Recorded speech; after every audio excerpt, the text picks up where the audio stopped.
Hello, my name is Collin Fox, and I'm going to tell you about Salvador Dali and his painting The Persistence of Memory. Salvador Dali was born on May 11, 1904 in Figueres, Spain.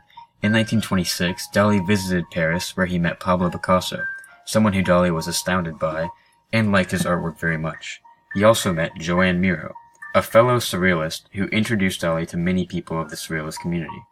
Over the next few years, Dali developed his style even more, with his inspirations of many of his art pieces coming from Picasso and Miro. By 1930, Dali had become a notorious figure within the surrealist movement. This was also the time he created his most famous piece, The Persistence of Memory. Dali was extremely reliant on his wife Gala. Gala managed all of his business and their extravagant lifestyles. Gala and Dali would be married for over 50 years, and many of Dali's creations would be inspired by Gala. After Gala's death in 1982, Dali was devastated and his health was clearly deteriorating.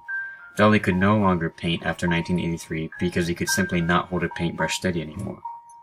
A fire in Dali's bedroom in 1984 left him severely burned and in a wheelchair. His friends and fellow artists moved him back to his birthplace in Figueres for his final years.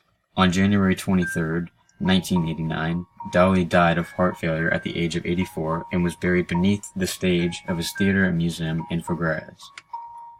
Salvador Dali created his painting, The Persistence of Memory, in 1931 using oil on canvas. This extraordinarily famous painting is on display at the Museum of Modern Art in New York. The sunny sky in the painting fades into a golden yellow. The golden yellow shimmer makes the painting feel like it gives off a pleasant warmth. The pool of water looks cool and calm, with not a wave in sight. The smooth surface of the water turns into a rigid mountain range as you move right across the painting. Next to the mountain sits a lone pebble on the ground.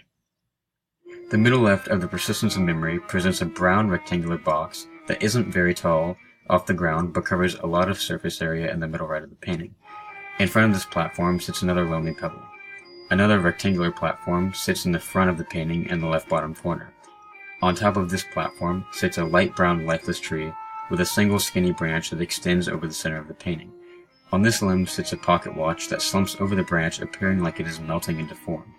Another melting pocket watch drapes over the side of the rectangular platform. A bronze pocket watch in the left corner is the only watch that appears to be normal and not melting or deformed. A swarm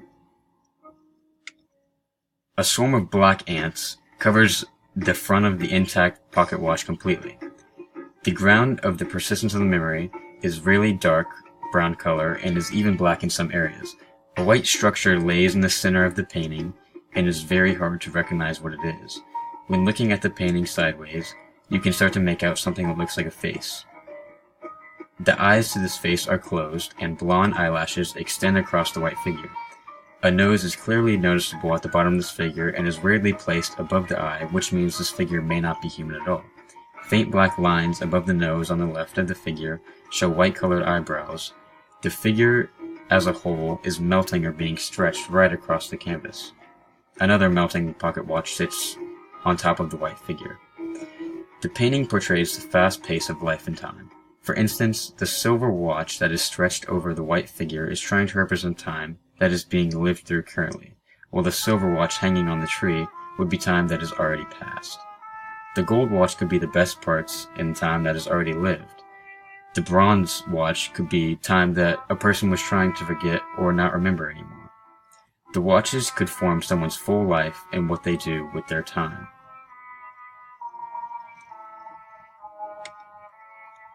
Dali became much more than an artist in his lifetime. Dali was one of the first artists to make himself a brand as well as an artist. Dali got himself involved in filmmaking, creating jewelry, and sculpting, all while painting fine pieces of art. Getting himself involved in these extra endeavors made himself more known and let everyone have a piece of his art. These techniques of merchandising are still used today by many top artists, athletes, and celebrities. Dali's artwork will be known as some of the best surrealist work the world has ever known.